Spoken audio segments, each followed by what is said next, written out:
We're here talking with Robbie Matthews, founder of BAM, which is Broken Alabaster Ministries. Robbie, can you tell us a little bit about yourself? My likes, of course, are art and women, helping other women. I probably should start out with my story. Please tell us a little bit about your story. Okay. In 2004, I lost all of my hair to alopecia, universalis alopecia, which is an autoimmune disease that attacks the part of your body that produces the hair. So within a couple of months, I was completely bald, and that became the nucleus for me starting In His Time, which was, it came out of Ecclesiastes 3:11 that says God makes everything beautiful in His time. And I started designing leather bags, jewelry, and accessories that basically had a woman on it with no hair. And that woman, actually, I've always painted women because at a certain point in my life I had low self-esteem, and I painted women the way I wanted people to see me. I actually was raised around art. My mother was a fine art major.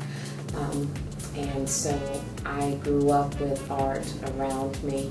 She later on became an interior designer, so I grew up with beauty around me. And I think that was the influence to where I am now with the art, and where I chose to want to have something that's beautiful for other women. How would you relate that to what God calls us to or wants for us?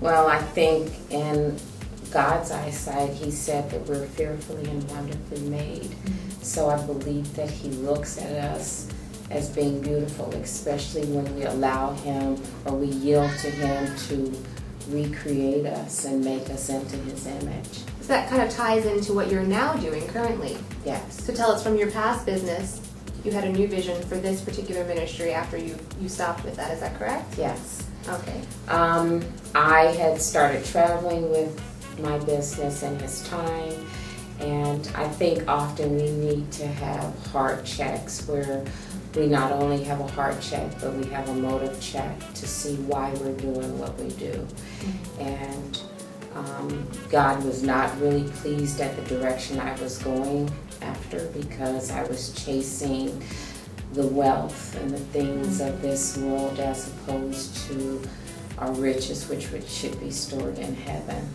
So Robbie, we mentioned a little bit about the women who will be coming to BAM and through this program, but tell us a little about the program itself. Like you mentioned the Broken Alabaster and how it relates to your life. Let's hear some parallels between your life and maybe the women that you're seeking to help. Okay, the parallels between these women and myself. First of all, I have to recognize, if not by the grace of God, there go I. And the one thing that I've found is that there is no judgment. I don't judge, and that for the women, what I have found makes them become comfortable. The amazing thing is that even with the women that I've worked with within the work release sector, every woman that I've encountered, there's a little bit of me in each one of them. And when we can recognize or see ourselves in someone else, there comes the empathy, and there comes that meekness, which is compassion. Mm-hmm. And when there's and you think about that, even through Christ's walk, He walks with, when the woman touched the hem of His garment, it says virtue came from Him. Virtue is compassion. And that compassion will make me overlook anything that they've possibly done, because if it were me in their shoes, would I not want someone to have compassion for me? When I lost all of my hair, God used, the art was a vehicle to help with some of the healing process. And they have found that the arts are therapeutic. They're starting to actually implement them in some of the prisons. Prime example, there was, I think they call it concrete, but the inmates from Bradford did wanted to give back to the victims' parents or loved ones, and they wanted to be able to use their gifts to do that, because many of them are serving very long terms in the prison, and that's a prison in Philly. And so what they did is a muralist went in and started to work with the inmates on a mural. And it was amazing to watch the footage on this particular event, because in the beginning, the inmates, all they had to give the victims' families was their art, and the families did not want it. Mm-hmm. I remember at one point one woman saying to one of the inmates, "You're not even worth being forgiven. How dare you ask to be forgiven?" And through the process of that, as the inmates and the victims' parents or loved ones started to work together on this project, they were both able to talk about their issues to one another. So you and I are painting side by side. You're a family member of a victim, and I'm an inmate. Right. And we're doing this now side by side. And before it was all over, they had the inmates did a mural, which basically offered their apology. And then in return, they did another mural for the victims and their families. And some of them, they had like angels with, maybe if it was a son that was lost, with that son's face on there. And it was absolutely beautiful. And in the end, you could just see how they all came together as one. Right. And so honestly, that's really where I'm trying to go with the arts. There are many shelters, there are many transitional homes that offer just the things that they need: life skills, financial budgeting, GED, NA, AA. They offer all of those, but at the end of the day, what else can a person do to relieve some more of that stress? And that's what our program is going to do. We're going to use the arts to give them something else to do that's already innate, it's already there. It just has to be taken out of them. And like I was saying, is the program is going to be in phases. So that first phase will introduce the expressive or the art therapy. And the second phase, we will then start grooming them even more. They'll be taking more art classes, whatever their arts are that they're able to do. And then we'll start also doing shows where we're going to bring outside artists in to give shows and mentor the artists that are within the program. And then the final phase of the program is they will go through a 20-week course, an entrepreneurial course, that will basically teach them from A to Z how to start a business.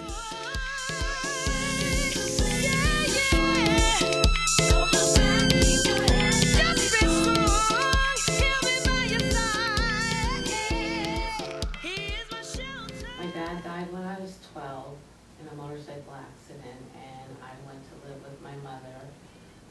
They were separated at the time, and her boyfriend raped me from the time I was 12 to I was 15. And I met a guy that was 22 years old when I was 15. And I ended up marrying him. He was very abusive. He was a drug head and an alcoholic, very abusive to me and to my children. All our holidays were ruined. And I stayed with him 20 years.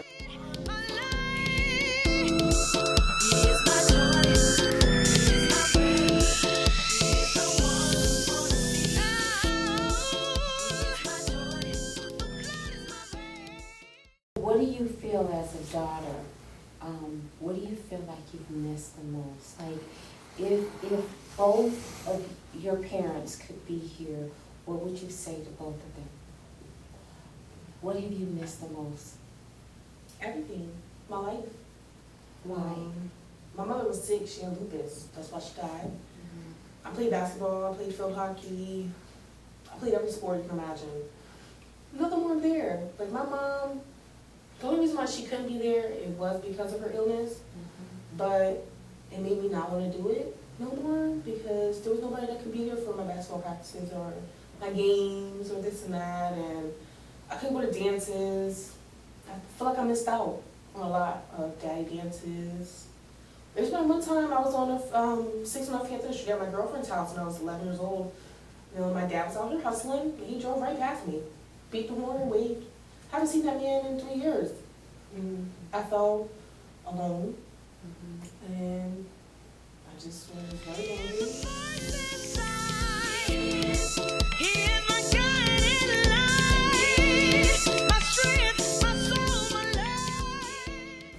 What kind of support system do you feel like you need in place so that you don't ever have to come back? Out, including your family, outside of your family, what else do you think you need? Well, I went through counseling for 2 years. Okay. That's basically how they taught me to change my thinking pattern. I learned to cope with things and to deal with them in a different way. You know, instead of going out there and smoking my problems up, and the next day they're there anyhow and you're broken. But I think for you to be clean, I think you really have to want it. Like going to 20 rehabs and you're still not clean, it's because you haven't hit bottom yet. I think like I had one-on-one counseling, and I think that was the best thing for me. Well, I know that Dino asked at one point what you initially did. You said you broke your parole. When did you first go to jail? If you don't mind me asking. No, it's fine. Okay. This last time, because originally I was only on probation in Northampton County. So when I worked at Weiss, I did my that thing, and I got probation over there. I did 3 weeks over there, and I came here for 30 days for my violation. Okay. So then when I got out, I violated again with retail theft, trying to help myself again. And I did almost a month in Lehigh for my probation violation there, and then I got 6 months over here. But I came over here, I came in on May 1st here. Well, I got arrested over there April 7th, I came over here May 1st, and then May 15th I got to work release, and by the 18th I was already out job seeking. So I didn't have to sit inside that long, but it's still a headache, because knowing that you have to be very cautious on certain things that you do, and make sure that you're on time for everything, and it's, a little annoying. And like when you go on furloughs, you have to make sure that you're back on time, and then you don't want to leave your family, and it's kind of hard. And then my nephew, he's always like, "Oh, Dita, you're gonna stay at grandma's house, right?" Because that's where I take my furloughs at, and I feel bad. Like, he doesn't know that I'm in jail. I told him that I have to go home, because he thinks that my home is farther, that I have to get on the bus and go there, which for the most part, if my mom didn't give me a ride, I would have to, but it's not my home. Well, temporarily, I guess. But I feel bad, like I don't want to tell him that, he'll start spazzing out and everything. So if you could make a living on your own with your own ability, with what you have inside of you, the gifts that you have, and you could make a living on your own, that to me sounds like that's going to stop the stealing. Because it sounds like you stole to kind of try to survive. I felt alone, and I just was very angry. I felt like I missed a big part of life, because I used to see everybody walking in the malls with their mom or their dad, and I never had that. So I don't find it worth going down for other people. Like, my anger got the best of me at that time. Like, I'm not gonna lie, I used to fight a lot before that charge. Like, I used to fight all the time. I used to argue with a lot of people, mostly females. Like, I'm not a real big female get along type of person. Like, it's just because I'm a female, I know how certain females think, and I don't like it. And it's just, I don't see anybody worth me bringing myself down anymore. And I still get angry, I still argue sometimes, but as far as me trying to like put my hands on anybody or try to fight with anybody physically, I can't do it. I can't afford it. I had a year probation in Lehigh, I had 18 months over here. When I finally do get out, if I do get out on November 1st, I'll have a year left here and 6 months over there. And this time, this violation, it hit me hard because I had to sit over there and over here. And next time, it won't be just 6 months. I'll probably sit 6 months there and probably they'll probably make me max over here because it'll be my 3rd violation. And I'm not trying to do all that at all. I contemplated doing a campaign for $1. Okay. And under this campaign, if everyone could Facebook everyone that they have on their Facebook and really come in full-fledged behind this program and promote it to get everybody to give $1. I mean, we can go to McDonald's and spend $1 on a sweet tea. And this is $1 for a sweet tea cause. Okay. Is that what you're going to call it? $1 for a sweet tea cause? Who out there likes sweet tea? And I mean, if you have 5,000 people on your Facebook and they all give $1, that's $5,000. So I'm not asking for much. I'm just asking for people to have a heart to want to help. And I'm not trying to take from anyone. I'm asking for minimal to make this happen. And I mean, every time I think about it, it hits the core of my heart because, like I said, if it were not by the grace of God, there go I. You've heard here. Please keep an eye out for the Sweet Tea $1 initiative that Robbie will be starting to fund Broken Alabaster Ministries. If you have any questions, you can check the website or you can check her Facebook page, and we'll have that posted at the end of this video here. So thank you, and I hope you learned something. God bless.